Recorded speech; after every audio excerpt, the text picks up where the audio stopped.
Good afternoon. Welcome into the Senate Government Operations Committee meeting of Wednesday, May 6, 2026. Apologies to those of you that were expecting us at 1:30. The floor ran especially long, over 2 hours today, so we're just beginning our work today. Not sure what we're going to be able to get done with 298 because we have something coming up at 2 and again at 2:30. But I'd like to welcome in representative from our sister committee, that's how they refer to it now, in the House. And I think we have somewhere, I had a piece of paper that listed the difference between what we sent you and how it came back. But if you like to go over that in the next 12 minutes, 15 minutes, that'd be great. Yeah, you talk fast. I'm Shay Waters Evans. It's good to see you too. Shay Waters Evans from Charlotte and House Government Operations and Military Affairs. We have, I don't know if you have it, I have a bill overview that Ledge Council created for us that is highlighted in red what the differences are. You went through it yesterday. Oh, okay, good. So maybe because I'm not an attorney, I perhaps will just explain to you maybe if you have questions, but I'll just go through and talk to you about the thoughts behind some of the changes. Sure. So the first, I believe that whole first section, which is the H541, is we were just doubling down on the language in case one didn't go and the other did. So that part is pretty self-explanatory. Oh, I did want to start with the Voter Protections Act part because there's like a Voting Rights Act is a whole thing, and that's not what this is. And because we are hoping, I think next year to do some actual voting rights work like we do in non-election years, that would be a more appropriate title for next year's legislation, should there be any. And then the next part is we added, so now we're still in part 1 and we are on section 2. With the protections in the civil action portion. And we added having a disability to the folks who are the list of folks who are protected in these sections. And that I think, did anyone have any questions about that? That seems pretty self-explanatory. We just wanted to make sure that those were. Yeah. An interesting thing I learned, I don't know if you also heard this testimony, but that Vermont's voter participation is higher than average across the country, but that our voters with disabilities, their participation is average with the rest of the country, which means there's a big gap between whatever that access is and availability of voting. So it would be nice to just, and I think this is a good first step to take, but maybe we can think about this in the future too, is trying to close that gap so that the percentage over average is similar for those two different types of voters. And then the other part was the voter checklist part. This is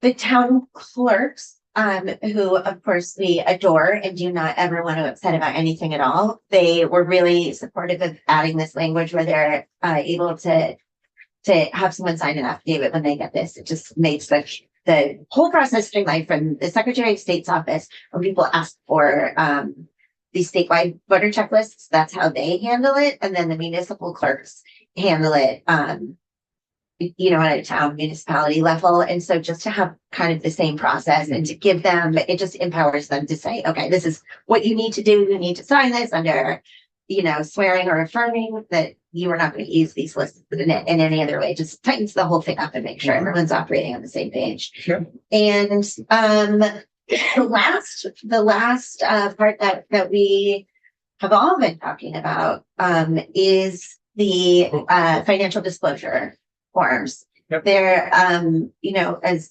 I said last week when we were discussing it in committee, it seems like there's I guess similar to your ophthalmology testimony this morning in my committee, is that there is a real difference between the way the State Ethics Commission sees this issue and the Secretary of State's office sees the issue.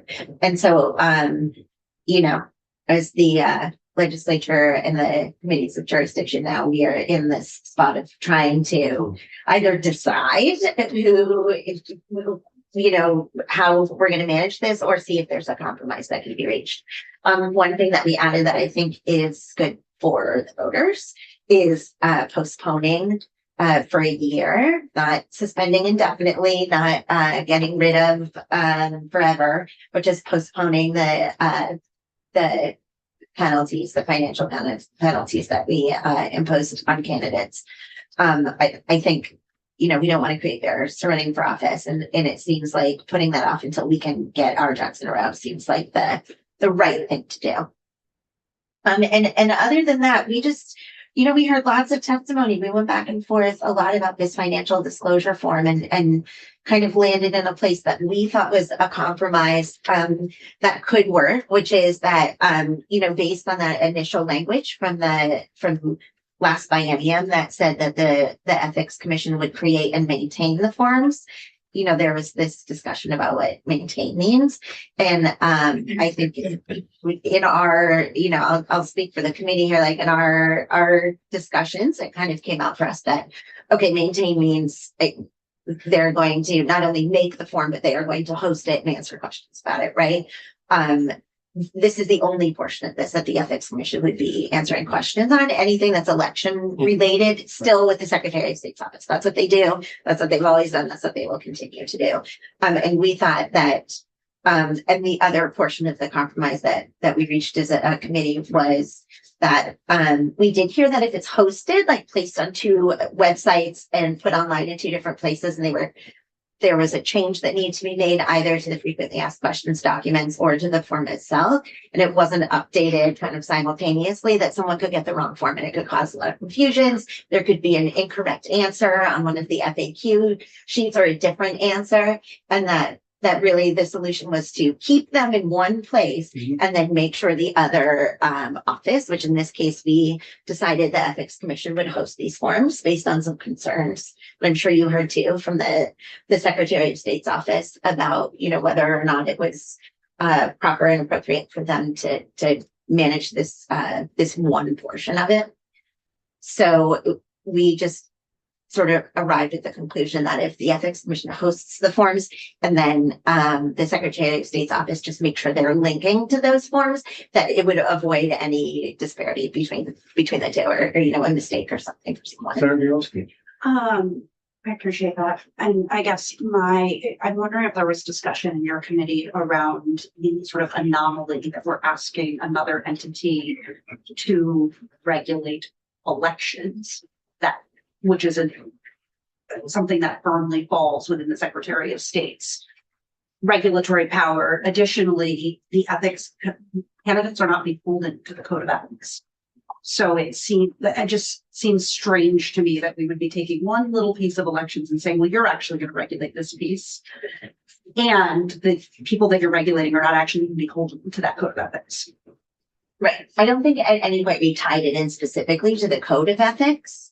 I think it was more that the wheelhouse of the Ethics Commission is to answer questions about, you know, ethical behavior, and these the disclosure forms aren't specifically they're required for candidates to turn in, but they're not election related the way that like a voter or that the petition would be, where the town clerk checks, where the Secretary of State's office is checking and saying, yes, you've reached your number of signatures you need to run for office. That's like purely elections related.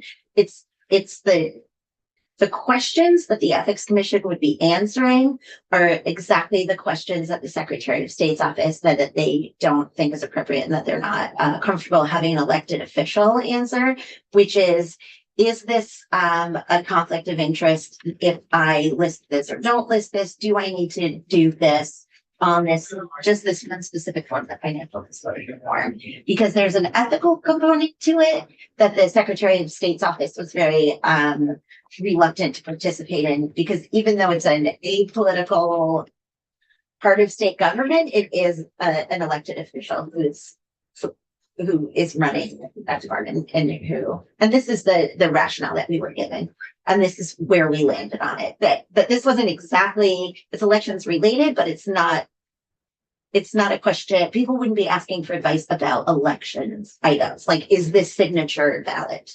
It would be, do I disclose, or is this what you need for this disclosure, or this part of the form? I think a lot of it is answering questions specifically about information that's required in that form. Well, and what we heard in testimony yesterday is that actually no one should be answering those questions Yeah, except the candidate attorney. Yeah. That really both entities should be saying you should speak to your accountant or your attorney. Yes. And so all that should be being really verified is the form done?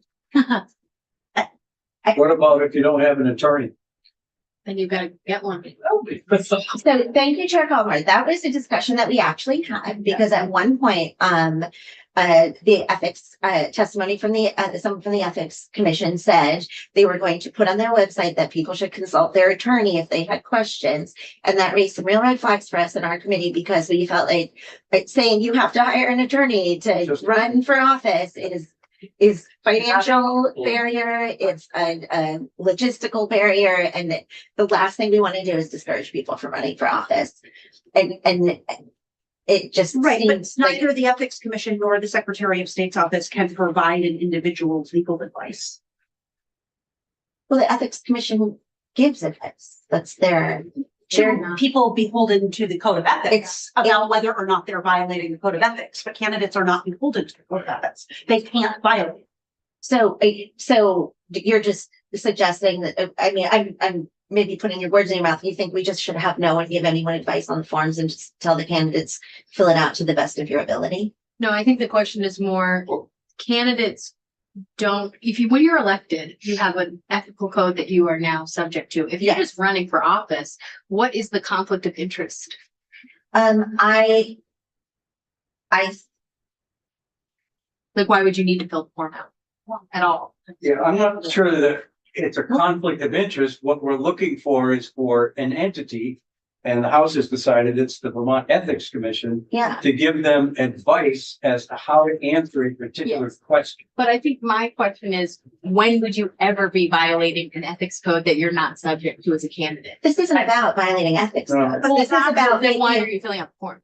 because you're trying to make information available to people about who they're voting for. It's a disclosure. Yeah. Right, but that's why I don't think it belongs with the code of ethics. exactly. Like, I think candidates It's should not be in the doing code of it. ethics. But I don't That's think why the we think ethics commission, because what they are tasked to sectors. do is advise people about whether or not they have violated the code of ethics, but a candidate can't violate the code of ethics. They're not asked to provide legal advice. I don't believe that this bill tells them that to ask the ethics commission if they're violating the code of ethics. I don't think that comes into play So in this language at all. I think what it does is it says, if you have questions about filling out the form, which we have available for your consent of candidate form, you have a question about filling out the consent of candidate form, you have questions about your petition form, you can ask the Secretary of State's office, or you can ask the town clerk. For this particular one, because it is affiliated with ethical and transparency issues, it's not in any way tied to any code of ethics. We've decided already as a state, candidates fill out these financial disclosure forms. They have done this for a long time. 2 years ago, No, elected officials fill out the financial disclosure form, not candidates. So this is. we did, Just No, elected just officials. elected fill out. officials. so, okay, so yes, so Yeah. 2 years ago, when we said, if you're running for office, you need to fill out these forms. This is already a law. I mean, this isn't debating whether or not we should have this law or not. We already That's not passed what I it was 2 years ago. So what I'm saying is, at this point in time, it started with a dispute about what does the phrase create and maintain. Yes. And we are now in this position where we need to, as we usually do, fine tune some language that came from past legislation because it was unclear. So here we are. Yes. And we, based on the testimony we took, House GovOps really thought that based on, that's okay. I'm sorry. Also, I'm going to interrupt myself for a second. Keep looking at my phone. We're on the floor right now. And if there's a roll call comes up there, someone's going to text me and I'm going to split. That's okay. So I'm- Go, bing, bing, bing. Oh, it will? Yes, On yeah. the mezzanine, we don't have the digger Every anymore. time I hear it, I think, oh, I need to go up to the phone and vote. Yeah. Okay, so so anyway, so what I'm saying is that we went back and forth about this 500 times. We could talk about this until the end of time. We got to the point where we That thought, seems to be what we're doing. yeah, and we got to the point where we thought, okay, see, this is important. This bill is important. It's important to us. We would like for this to advance. We would like for this to become a law. We would like for these things to happen this year. And especially actually the day I reported on the floor was like half an hour after the Supreme Court weighed in on the Voting Rights Act. So it felt especially, I know, I just felt especially hurried at that point in time that we get this done. So this is something that at some point needs to be handled. And after going back and forth forever and ever, we thought, okay, so we have to make a decision because nobody is agreeing. So what we are going to do is, and we did have a former Secretary of State, I don't know if he's been in to testify. Jim Condos, Yeah. I saw his letter, yeah. Yeah, so Jim Kondo said, as on the Ethics Commission, also former Secretary of State said, I don't think this form belongs in the Secretary of State's office. That is what we also had heard from the Secretary of State's office. But compelling reasons from the Ethics Commission why they shouldn't be doing this, many of which are kind of out of our control, the financial aspect of it, but we had to make a choice. And it seemed like this was the best option moving forward. I understand the barriers that the Ethics Commission faced, and I will say again for the 900th time, I think we should fund them with all of the money that they need to get these tasks done that we have asked them to do. We have told them, municipal ethics, do the forum, do all of this stuff. They're not saying, we don't think we should do this forum because we don't want to. They're saying we don't have the capacity. Right. That's a different Which issue. they don't, it's a fact. So what I'm saying is, in my mind, we are thinking about this as something moving forward, like what's the right thing to do. I just hate the idea of making policy decisions based on how much money we have or don't have.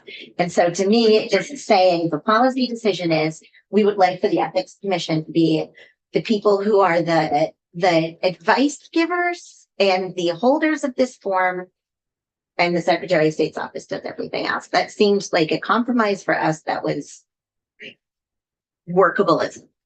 So I'll just point out that we're now 9 days Yeah, into filing season, yeah, and neither the Secretary of State's office nor the Ethics Commission has posted a form online. that's right. That's changed, but sorry to interrupt, but Yeah. Well, it wasn't this weekend. no, I understand. Okay. So what I would say to that is, who is this who is really feeling the impact of this? It's the people who are running for office, who are maybe running for office for the first time, trying to do the right thing, trying to fill out these forms, and the people who are going to vote for them, Right. who are saying, I've got a primary, coming up in a few months. I want to know everything I can about these candidates. We decided as a body that this is information that we think voters need, and now we are not giving it to them. And it seems like something we should handle. Senator White. Thank you. Yeah, I'm fine with your language. I would support to vote as concurrent or however we want to put it, and not go to a conference committee even. But that's just my vote. My one thought that I wanted to ask that might change that Mhm. is, I do have some concerns, especially about the new form. For candidates, is we are asking them for private information like their physical address, their spouse, or their own workplace physical address, and it's public. And I wonder if your committee discussed at all redacting that information, especially for candidates who might have situations where they say, I'm not going to run for office because I have an ex-abuser who lives somewhere in this state, and I don't want to fill out a form that puts my work address on it. So did you discuss that at all, or do you think your committee would be open to a conversation about that? We did not discuss it this time, but I remember discussing it last biennium, and I don't remember, sorry, I wish I could remember, but I don't remember what the reasons were for Yeah, I just think it's For important doing to that? have expanded it to candidates. I think there is a case to be made for elected officials, yes. but I think it's very hard to make a case for a candidate to have to disclose their spouse's work address if they feel uncomfortable with that information. Like that just feels, that is a barrier for people to run for office. And I would say that, my guess is, because I obviously have not discussed this seems 100% like something that our committee would be fine with discussing and being okay with. Yeah, that was the only thing that we haven't. I just- gotten into. I wish I could remember why we did that in the first place, but it was, Yeah. I think it's a weird misalignment with work we did last year that did redact some of this information. Yeah. yeah, I think that my guess is what was happening is these things were on fairly parallel tracks and didn't get harmonized. Yeah. And a lot of these things have come up since then because we haven't had an election since Bingo. we passed that one a couple of years ago. So now we're, the case, 2 weeks before the end of the session. Senator Clarkson, did you have a question? I'm sorry to catch you. It's okay. I apologize for being late. It's okay. Pressures in my committee and the agenda, Understand. just like Yeah. crazy. Where I thought we had landed yesterday on having the forms on both sides and eliminating for this election cycle any penalty. That's what we're. Yes. That is what we're discussing at the moment. That's what's in. No, that's, Well, Well, they- so when you say you're ready to vote, this is what I'm trying to get to. Yeah. That what you say you're ready to vote for is that. Is the House amended version, which includes that. Yeah. Well, the House amended version firmly puts it in the ethics commissions. Mhm. It does not, this is my concern with the House language, and this is what I said yesterday, is that we sort of have said we have not figured out exactly where this should land, but the House language says this is where it lands.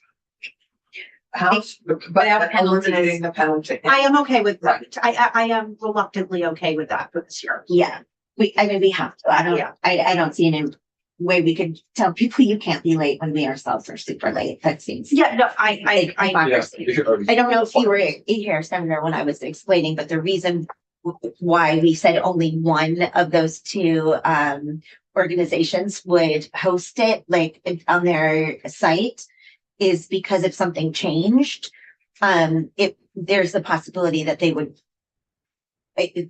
have two different answers in an FAQ document or two different, if something had to change on the form, there would be two different versions of the form.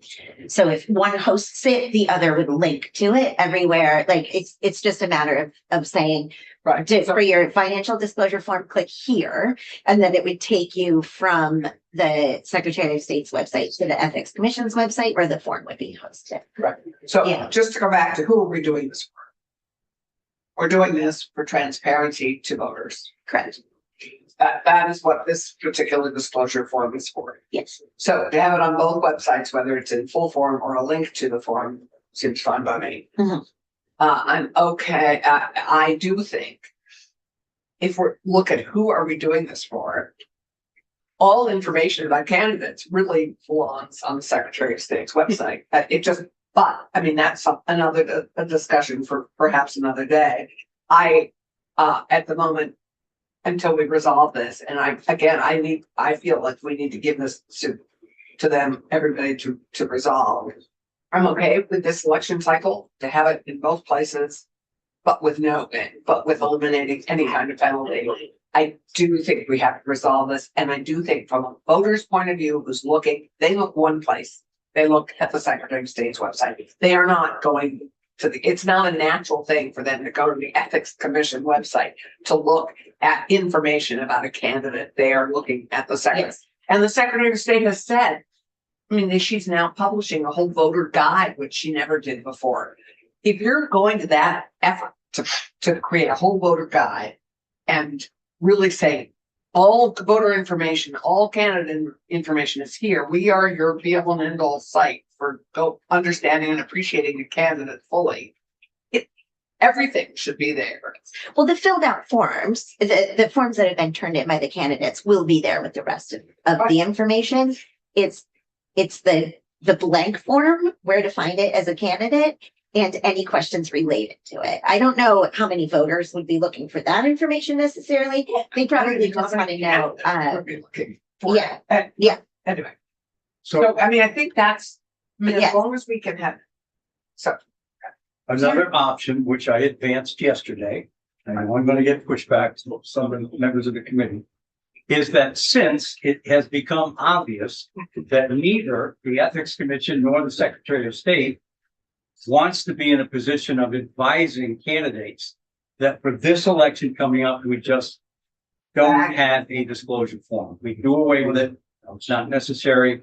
And that way, because what's the point of having a disclosure if neither entity is willing to go beyond that? If there's no money, there's no money.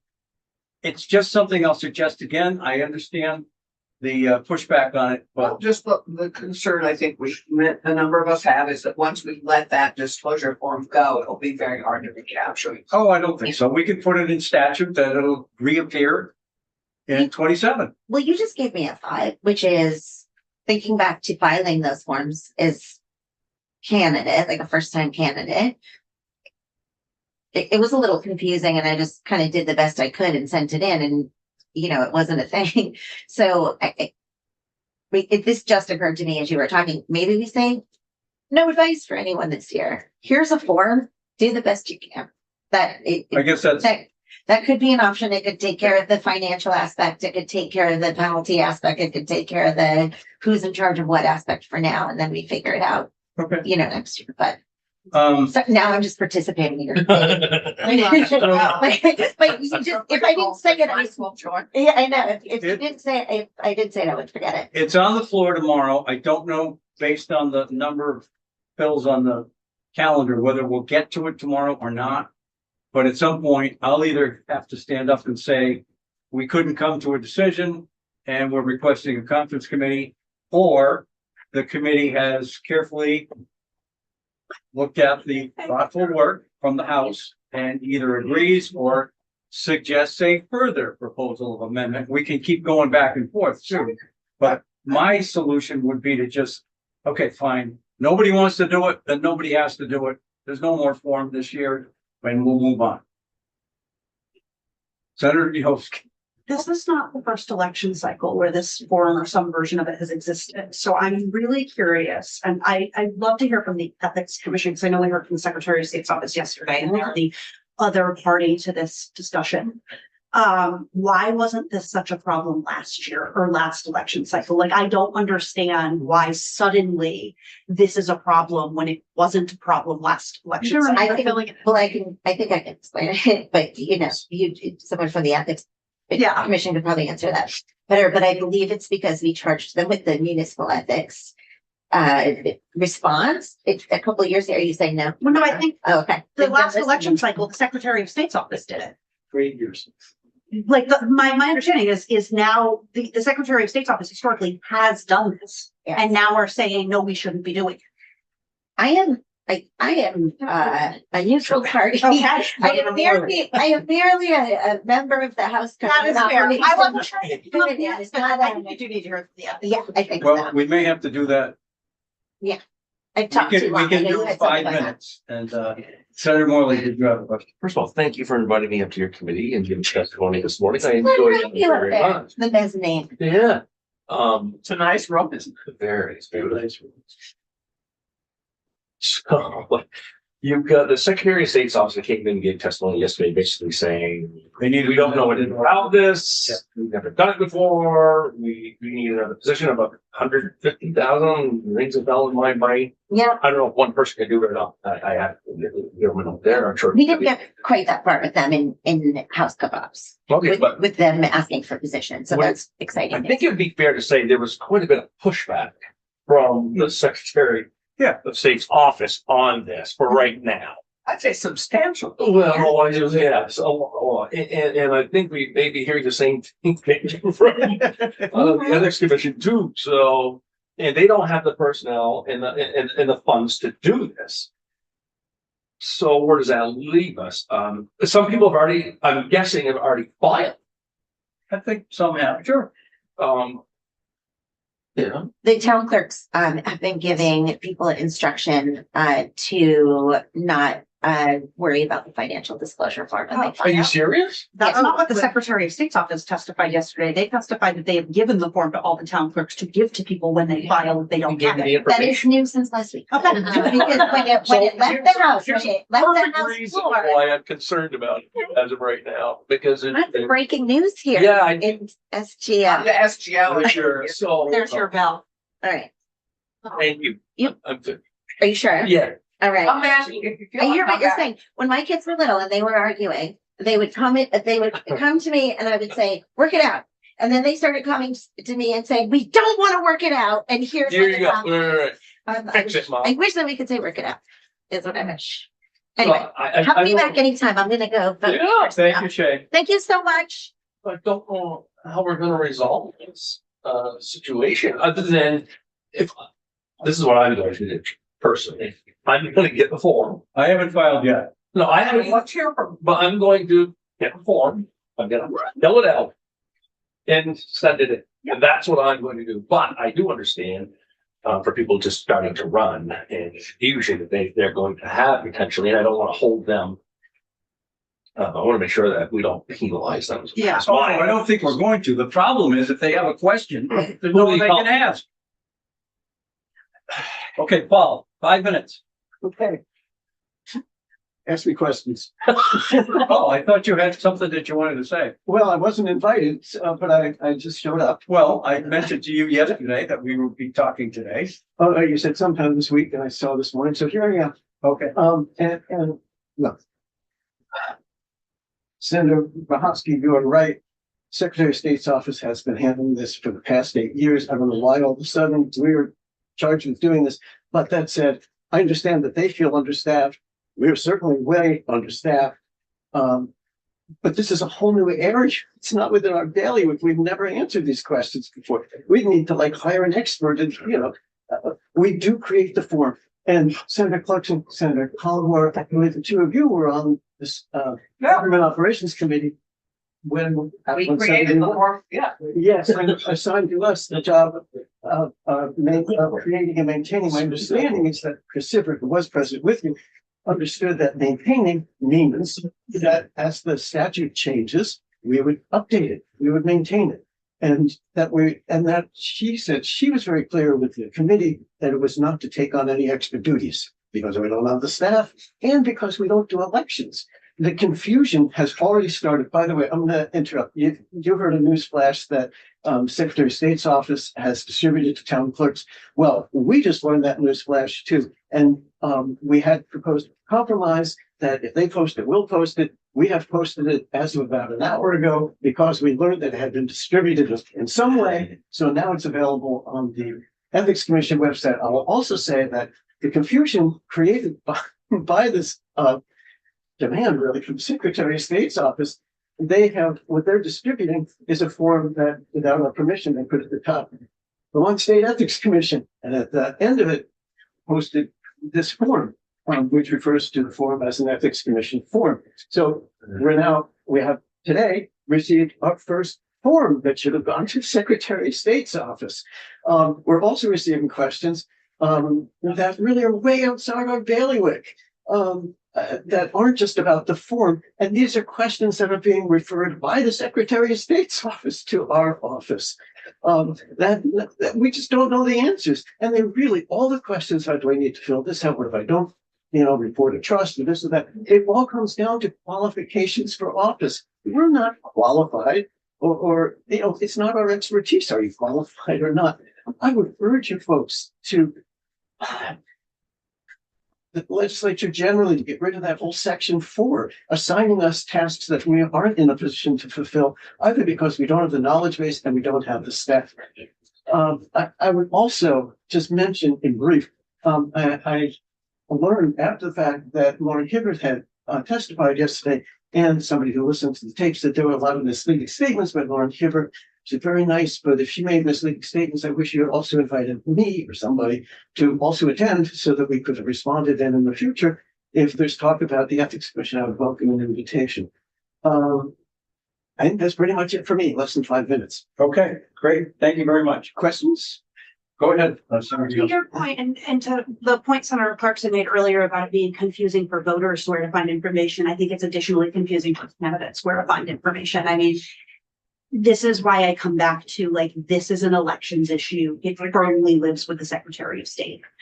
If that's where they're filing the form and that's what, and this document they gave us the other day is incredibly confusing. And I don't even understand how it creates less work for them because there's this ping pong effect that's created. They get it from here and then you send it out and then it comes back to them and then off to you. Like, I think I also support striking the language in section 4, which I said yesterday as well. Okay, last one. I just thought I remember hearing that there was something in statute chair saying that it went, I thought that was some testimony, or that it went to others, but the responsibility was. Gave them the job of To you, right. doing it and maintaining it. That's where the confusion is there's a conflict over what does create and maintain mean. I view create and maintain to mean they create the form and they make sure it's updated with statute. The Secretary of State's office views that to mean they create the form and then manage any questions and I really do think we have to go back and look at it from the voters' point of view. We're trying to find out information, and from the candidate's point of view. We want to make it as simple for candidates as possible. Because being a candidate is a challenge in and of itself. Well, it's not clear in statute that, I mean, that's why we're in this mess. yes. That's why we shouldn't have voted or made a voting bill Right. this year. Well, this is existing language. Yeah, this is from. But the original bill It wasn't as it clear. came over, I was told wasn't an elections bill in an election year. Right. Now I completely disagree. Yeah.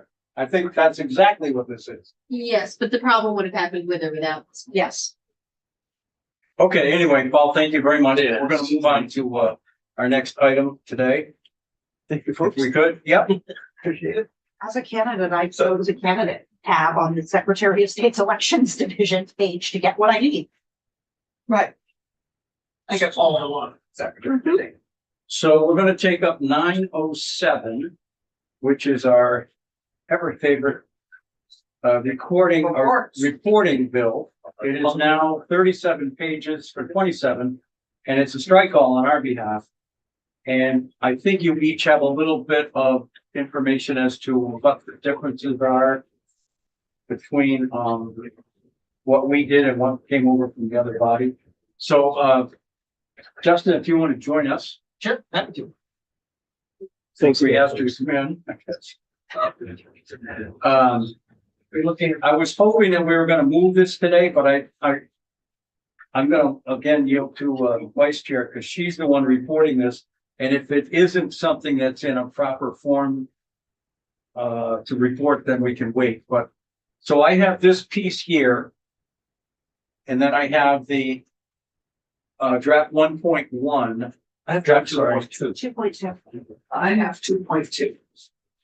And I have Yes, sorry, this 2.2. red, white, and I black. do Yeah. not have. Oh, wait. Yes.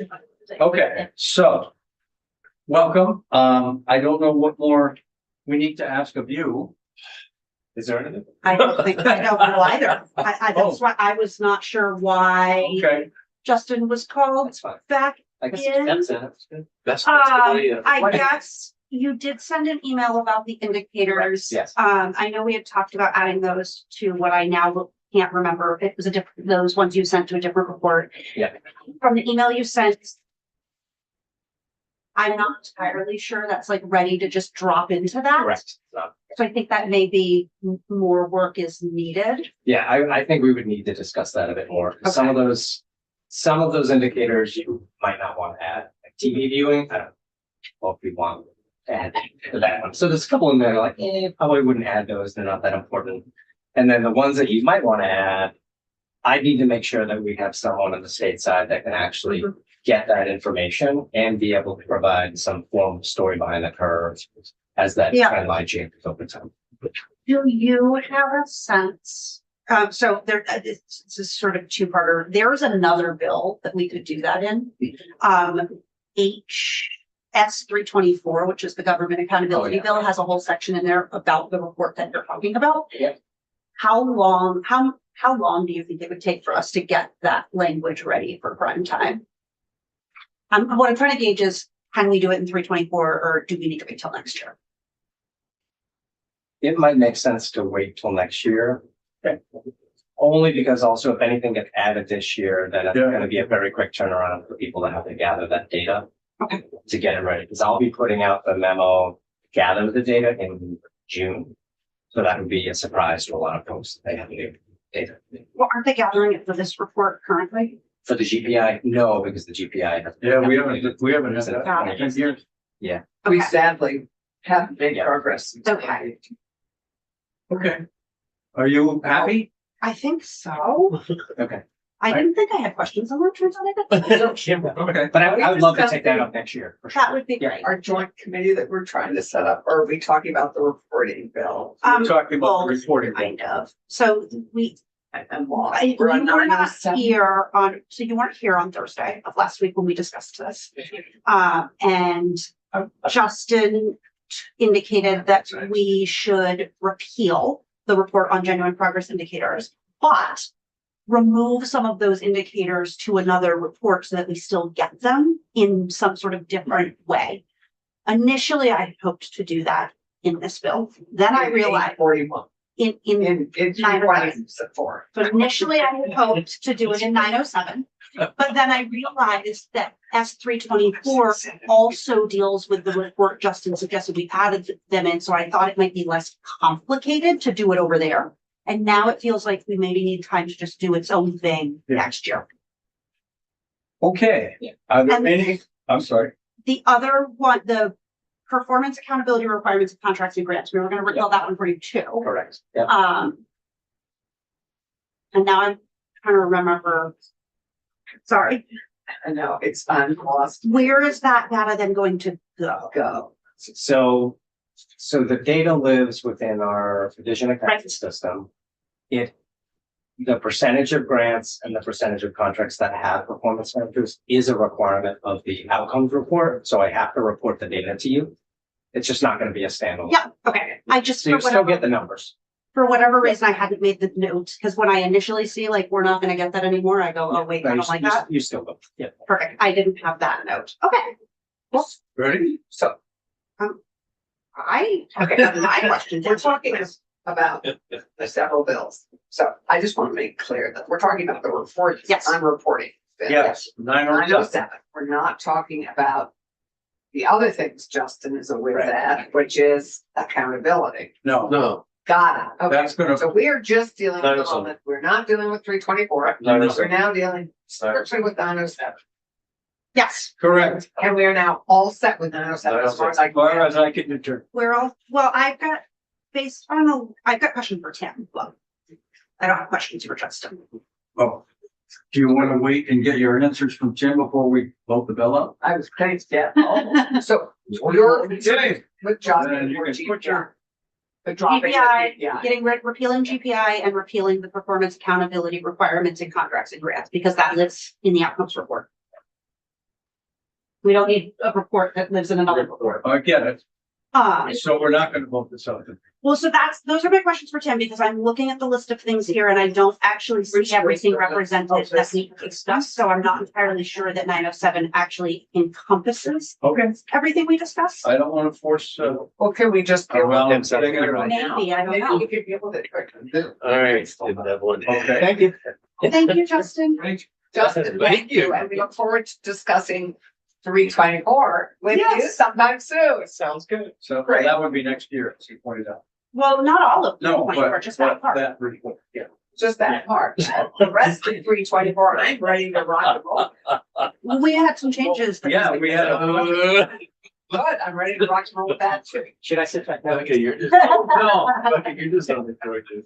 we do have it on the agenda at some point, so. Okay.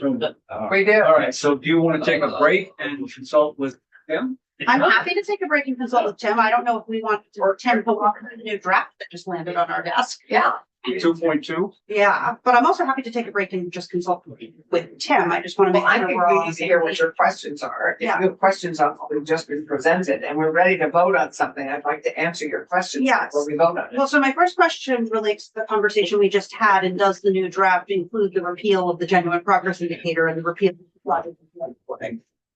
Okay, let's see. Because it's not in the list of 8 things. So we have genuine progress indicator. So this is from Act 2012, number 113, section 3, for a genuine progress indicator. So that is going to be found on it's 13, and if you go above it, this is under section 12, and this is repeals. So the Correct. following are repealed. So that will Correct. be repealed. And then the progress, And that hasn't changed. From the second. and that's why I didn't see it here. The other one I'm having, so it should be in the same section, yes, section 12, the repeal of the report on outcomes of projects and grants. Let's see. What page are you? Right now I'm on page 13, but I'm not. So performance contracts and grants, repeal of reporting requirements. And yes, this is in section 1, just because it's well, Okay. so, but it is repealed. We'll have the strike through of subsection B, the 3 VSA 2313, performance contracts and grants. This is where you have the annual requirement for July 30th for the chief performance officer to report with the General Assembly on the progress by rate or percentage of how many states contracts price to performance calculator plans. My other question, so along the way, we discovered that there's another cybersecurity report. Okay. That is given to us by the cybersecurity oversight, Sean Naylor. Oh, And we had this is just, JITOC, Joint Information Technology. I have no idea, but it's Sean Naylor's committee, but through an error, we invited Sean Naylor in to talk about the cybersecurity report. He had no idea what we were talking about because there were 2 different reports. What we had discovered in that is that that report that he does, he usually prefers to do verbally, which is allowed, but the date the report is due is January 15th, which is a problem because it's chaos. And so we discussed shifting that date out for him to February 15th. Yes, I do remember that. We discussed making that change in this bill because it's here. And I'm not sure I see that reflected in the list of 8 things, but I admittedly haven't read the 27 pages of bill. No, I'm not sure if that is in here. Okay. Long that you were right. Because that, I, like I said, I didn't see that. And then after that, everything was good. So maybe we can make a change to that. No, that is not it. And do you know the report I'm talking about? And can we add it? I think so. I'll have to take a look at that just to confirm that. Okay. Hold on. This looks like it's maybe in session. Because that is something we'd agreed to do for him is move that date out. I remember. So this would be draft 2.3, 3.1. 3.1. Everyone does it different. And then Tracker. beyond that, this list of 8 things is the list of 8 things that we've discussed through all of this.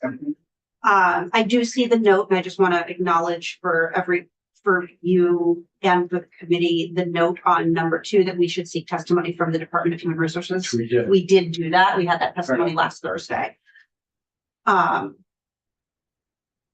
yeah, I think once that other cybersecurity change is made, it should be good to go. Okay. The repeal of the G. That is already in here. Yeah, sorry. Do you want to take a break, Tim, while you look for that? Yeah, that sounds good. Okay, so let's take a 10-minute break. And we will be back with